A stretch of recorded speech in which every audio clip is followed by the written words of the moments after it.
Assalamualaikum warahmatullahi wabarakatuh. Kali ini kita akan lanjutkan tutorial sebelumnya. Kita sudah masuk ke kinematika gerak ya, ke kinematika gerak. Kita sudah sampai pada tutorial yang ketiga. Nah, kali ini kita akan masuk pada gerak lurus, yaitu gerak yang lintasannya berupa garis lurus. Nah, gitu ya. Jadi secara terjemahan memang yang dinamakan gerak lurus itu adalah satu gerak yang lintasannya berupa gerak lurus. Nah, gerak lurus ini dibagi menjadi dua. Yang pertama adalah gerak lurus beraturan yang kita namakan sebagai GLB, dan yang kedua adalah gerak lurus berubah beraturan.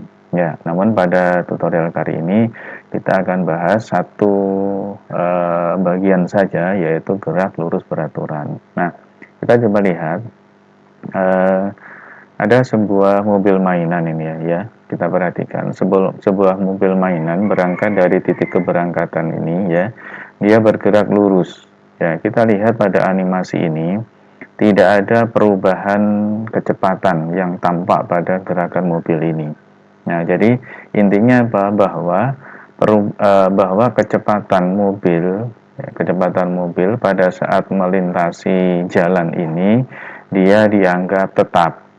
Nah, sehingga di sini V-nya ya, jadi V-nya tetap. Ya, kecepatannya adalah tetap. Nah, dalam fisika, kalau sebuah benda itu tidak mengalami perubahan kecepatan, maka dikatakan bahwa benda itu memiliki percepatan sama dengan 0, ya, atau tidak memiliki percepatan.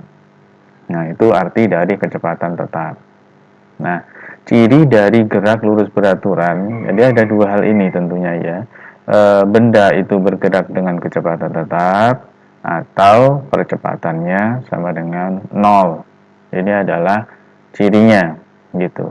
Nah, kemudian yang lebih penting lagi adalah bagaimana grafik hubungan antara perpindahan ya, grafik antara perpindahan mulai dia berangkat dari titik ini tadi sampai pada posisi yang ada di sini gitu ya. Grafik perpindahan terhadap waktu. Nah, yang perlu kita perhatikan sekali lagi bahwa kecepatan untuk benda yang bergerak lurus beraturan itu adalah tetap. Nah, maka kalau grafiknya kita plot ya, hubungan antara perpindahan atau di sini saya misalkan sebagai X ya. Kemudian pada sumbu X-nya kita beri nama T gitu. Berarti grafik hubungan antara perpindahan terhadap waktu gitu ya. Nah, maka kita bisa peroleh di sini S itu sebanding dengan T atau X itu sebanding dengan T.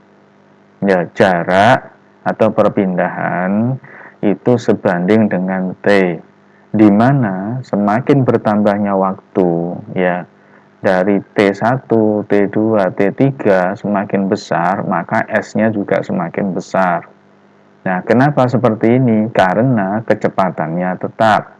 Nah, bukankah di awal sudah kita jelaskan bahwa S itu sama dengan V dikali T. Nah, gitu. Nah, kalau V-nya tetap di sini dianggap sebagai suatu konstanta, maka S-nya itu sebanding dengan T. Ya, intinya pada saat T-nya 1 gitu, misalkan kita masuk angka gitu, maka S-nya juga sama dengan 1. Nah, ketika T-nya sama dengan 2, S-nya juga sama dengan 2. Nah, sehingga kalau diplot seperti ini, T-nya 1, S-nya 1, T-nya 2, S-nya 2, dan begitu seterusnya. Sehingga kalau kita ambil grafik, ya, kita ambil garisnya, ya, garis pertemuan di antara dua titik itu akan membentuk seperti ini diagonalnya.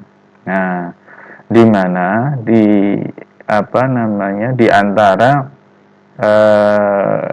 garis horizontal di antara sumbu X terhadap garis yang kita tarik tadi itu kita namakan sebagai alfa itu. Ini adalah sudut yang dibentuk antara garis yang di tengah ini dengan yang sisi datarnya ini atau sumbu X-nya ini. Nah, kalau ini saya ambil ya tangannya, ya tangan itu adalah sisi tegak dibagi dengan sisi datar, yaitu apa? X, ya. Sisi tegaknya ini kan X, walaupun dia berada di sumbu Y ya, tapi kan sudah kita awali tadi bahwa ini grafik itu hubungan antara perpindahan. Perpindahan itu adalah kita misalkan sebagai X. Jadi X di sini bukan menunjukkan sumbunya, tetapi X ini merupakan besaran fisisnya. Apa dia? Yaitu perpindahan. Itu ya. Ini adalah perpindahan, ini adalah waktu. Nah, tangen alfa itu adalah perbandingan antara sisi tegak dibagi dengan sisi datar. Yaitu apa? X kita bagi dengan T. Nah, berarti X dengan T itu apa? Atau S dengan T boleh ya. S per T itu apa? Dari rumusan gerak yang di awal itu ya, di pendahuluan sebelum tutorial yang bagian ini kan sudah kita jelaskan. Apa itu X per T? Tidak lain adalah V. Ya. Apa itu V? Kecepatan. Nah, berarti diagonalnya ini ya, diagonal pada gambar ini menunjukkan kecepatan. Ya. Ini adalah kecepatan. Intinya apa? Kecepatannya selalu tetap dari waktu ke waktu. Nah, ini grafik hubungan antara perpindahan terhadap waktu. Nah, berikutnya adalah bagaimana grafik hubungan antara kecepatan terhadap waktu. Kalau ini tadi X terhadap T. Nah, sekarang bagaimana kecepatan terhadap waktu? V terhadap T. Nah, tadi sudah kita sebutkan bahwa dari waktu ke waktu itu kecepatannya tetap. Nah, sehingga kalau kita munculkan grafiknya hubungan antara kecepatan terhadap waktu akan bentuk seperti ini, garis lurus di sini. Ya, ini adalah kecepatan tetap. Artinya apa? Pada T sama dengan 1 kecepatannya sekian. Pada saat T sama dengan 2 kecepatannya sekian. Ini kan tetap terus, kecepatannya tetap terus. Nah, ini ciri dari gerak lurus beraturan. Nah, berikutnya adalah bagaimana mencari hubungan antara jarak, kecepatan, dan waktu. Kita sudah punya grafik seperti ini tadi. Nah, saya munculkan lagi. Kalau saya punya grafik hubungan antara kecepatan terhadap waktu, maka jarak itu tidak lain adalah luasan di bawah kurva ini. Ya, yang saya beri tanda ini. Nah, ini adalah jarak tempuh benda. Gitu. Yang kita misalkan sebagai S. Ya, ini adalah jaraknya. Nah, jadi S, ya inilah rumusan untuk gerak lurus beraturan sama dengan V dikali T, ya. Jadi kalau kita lihat ini bangunnya, kalau secara matematis nantinya boleh-boleh saja, misalkan ini V-nya diketahui, kemudian T-nya ada, loh ini kan berbentuk persegi panjang. Nah, artinya apa? Artinya luasan di bawah kurva ini dapat kita cari dari rumusan luas persegi panjang, yaitu panjang dikali lebar. Ya, berarti apa? V dikali T. Nah, inilah rumusan secara fisisnya, begitu.